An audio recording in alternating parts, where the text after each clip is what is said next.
Hello বন্ধুরা, কেমন আছেন? আশা করি ভালো আছেন। তো ডাইবিডি এক্সপেরিমেন্ট চ্যানেলে আপনাদের স্বাগতম। তো আজকের এই ভিডিওতে আপনাদের একটি ড্রাই ডিসি মোটর কার, তো এই কারটি কিভাবে সেট আপ করতে হয় পুরোপুরি প্রসেসটা এই ভিডিওতে দেখিয়ে দিব।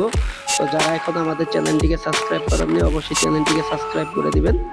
তো এই কার কিটের সাথে আমরা পেয়ে গেলাম একটি স্ক্রুড্রাইভার, একটি মোটর, দুটি রড এবং একটি ব্যাটারি কেসিং, কিছু পিনিয়াম এবং কি স্ক্রু।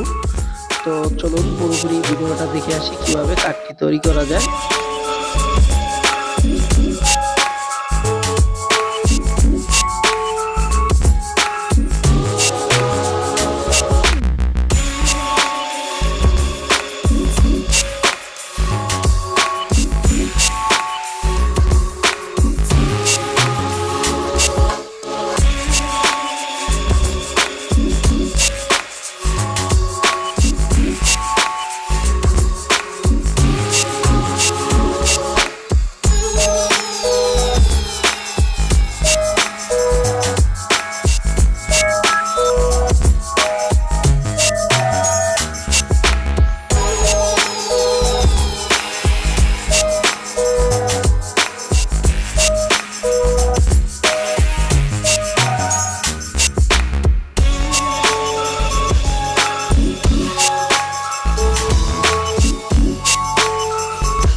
পুরোপুরিভাবে কমপ্লিট হয়ে গেছে। তো চলুন এই কাঠটিকে এখন চালিয়ে দেখা যাক। তো আমরা এখানে সুইচটা অন করে দিব প্রথমে।